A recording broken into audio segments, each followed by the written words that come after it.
Hello everyone, welcome to Abhipedia powered by Abhimanyu IAS. My name is शिखापुरी और आज हम बात करने जा रहे हैं SEBI grade a legal officer की नोटिफिकेशन की। देखिए, नोटिफिकेशन तो हमें पता है कि सेबी ग्रेड ए की आ गई है। आज हम प्रॉपरली किसके ऊपर कंसर्न है, हम लीगल ऑफिसर के ऊपर कंसर्न है। आपको इस वीडियो में आपको क्या क्या पता लगने वाला है, हम नोटिफिकेशन को पूरा अच्छे तरीके से पढ़ेंगे, हम वैकेंसीज के बारे में चर्चा करने वाले हैं, पैटर्न के बारे में हम समझेंगे कि एग्जाम का पैटर्न कैसे रहता है, एज लिमिट क्या है, इंपॉर्टेंट डेट्स क्या है और कैसे अप्लाई करना है। तो इस वीडियो में आपको पूरी की पूरी जानकारी मिल जाएगी SEBI grade a legal officer के लिए। ठीक है, तो चलिए शुरुआत करते हैं। सबसे पहले नोटिफिकेशन देख लेते हैं कि नोटिफिकेशन में क्या बात की गई है। ठीक है, चलिए देखिए, सेबी ग्रेड ए नोटिफिकेशन। अब अगर हम बात करें ग्रेड ए की तो अब अगर नोटिफिकेशन की बात करें तो नोटिफिकेशन में सबसे पहले हमें क्या देखना होता है, सबसे पहले हमें देखना होता है कि देखिए ऑनलाइन एप्लीकेशन कब से कब तक आप फिल कर सकते हो। ठीक है, फॉर्म हम कब से कब तक फिल कर सकते हैं, जनवरी 5 से लेकर जनवरी 24, 2022 तक हम फॉर्म फिल कर सकते हैं। काफी टाइम है, प्लीज आप पहले फॉर्म भर लीजिए। ठीक है, जब फॉर्म की डेट आ जाती है ना, एक बात हमेशा ध्यान में रखिएगा, क्योंकि जल्दी फॉर्म्स हमको भर जाने होते हैं। एंड डेट्स में पता नहीं जो पोर्टल्स हैं उनकी साइट बहुत लो हो जाती है, बहुत ज़्यादा सिचुएशंस आ जाती हैं। तो सबसे पहले यही हमें ट्राई करना चाहिए कि फॉर्म सबसे पहले फिल कर देने चाहिए। एग्जाम तो देना ही है ना गाइस, तो फॉर्म फिल करने में क्या जा रहा है, पहले फिल करके रख दो। ठीक है, उसके बाद देखिए phase first online examination, paper 1 paper 2 ये हम आगे चर्चा करेंगे कैसे रहता है, लेकिन फेज 1 ऑनलाइन एग्जामिनेशन की डेट क्या दी गई है, 20 फेब को आपको क्या दी गई है, फर्स्ट आपका जो एग्जाम होने वाला है, फेज 1 जो होने वाला है उसकी डेट बता दी गई है 20 फेब। तो देखिए टाइम कम है। सेबी का क्वेश्चन पेपर जो एग्जाम है जिस तरह से डिमांड करता है ना, उसके लिए तो टाइम कम है, लेकिन हम किस लिए हैं, हम आपकी प्रिपरेशन में पूरा आपका साथ देंगे ना। हमारा कोर्स अवेलेबल है, आपको टेस्ट सीरीज मिल जाएगी, everything we will provide you. कोई दिक्कत की बात नहीं है। अगर आपको लग रहा है कि टाइम कम है, कोई बात नहीं, we are here for you guys. चलिए फेज 2 की बात करें तो फेज 2 का देखिए 20 मार्च को डेट है, 20 मार्च को फेज 2 का एग्जाम होगा। उसके बाद में आईटी का जो है वो तो नेक्स्ट वो कोई और डेट मेंशन की गई है, उसके लिए अभी हम कंसर्न नहीं है, we are concern about legal stream है।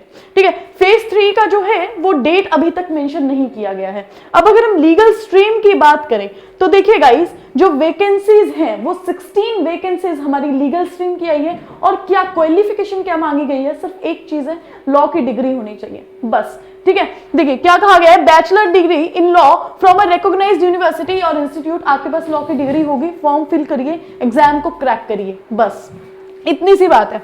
उसके बाद में देखिए, अगर हम देखें तो आगे क्या बात की गई है, उसके बाद में हम चलते हैं, एज लिमिट की बात की गई है।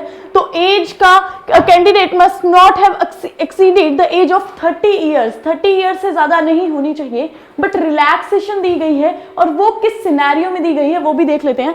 एससी एंड एसटी कैंडिडेट्स के लिए up to maximum of 5 years, 5 years की रिलैक्सेशन दी गई है। एंड ओबीसी कैंडिडेट्स के लिए कितनी दी गई है, मैक्सिमम ऑफ 3 ईयर्स की रिलैक्सेशन दी गई है। बाकी के लिए 30 ईयर्स जो एज है गाइस, वो लिमिट प्रोवाइड कर दी गई है। नेक्स्ट अगर हम चलें तो देखिए, अब यहां पर ये पैटर्न की समझा दिया गया है कि किस तरह से एग्जाम आता है।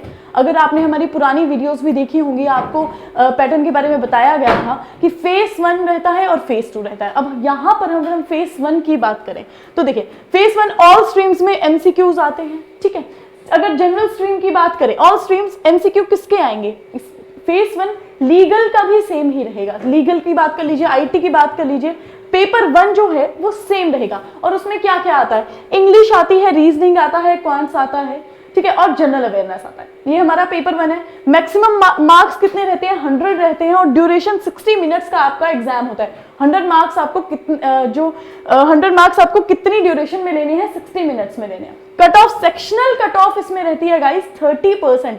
आपको पेपर 1 में 30% चाहिए होंगे। और सेकंड पेपर की बात करें तो अगर हम क्योंकि we are concern about legal stream here, तो देखिए लीगल स्ट्रीम में एमसीक्यूज आएंगे स्पेशलाइज्ड हमारे लॉ से रिलेटेड।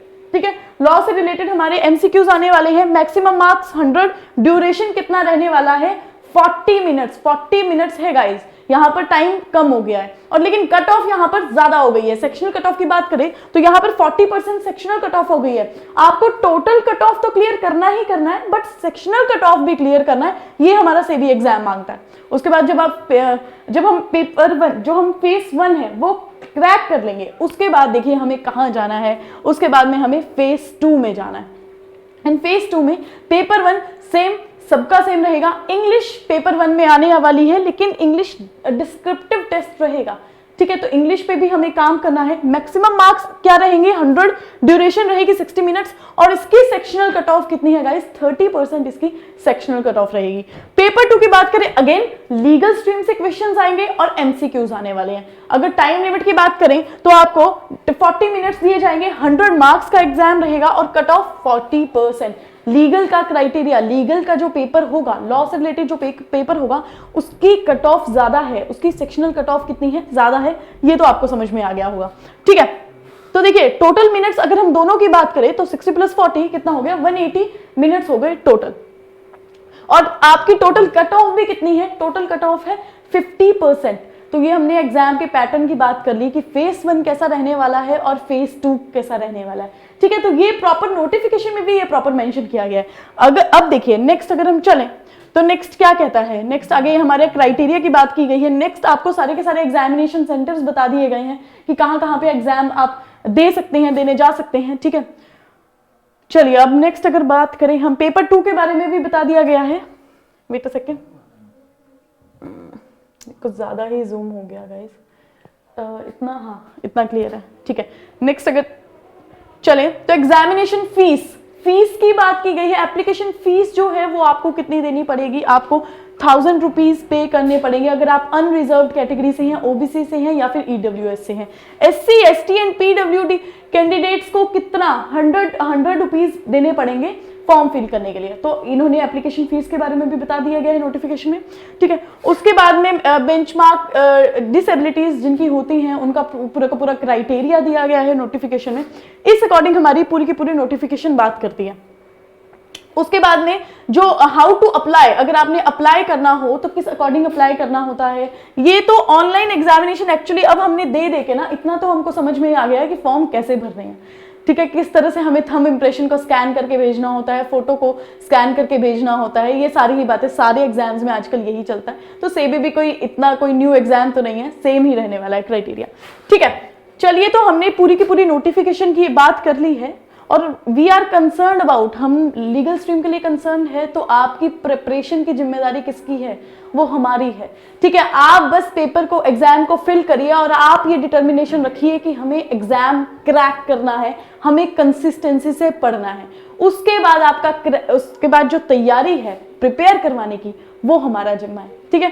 आई होप गाइज आपको ये वीडियो पसंद आई होगी, और अगर पसंद आती है तो आप चैनल को लाइक कीजिए, वीडियो को लाइक कीजिए, चैनल को सब्सक्राइब कीजिए, और thank you so much guys. Next video में मिलते हैं, चलिए।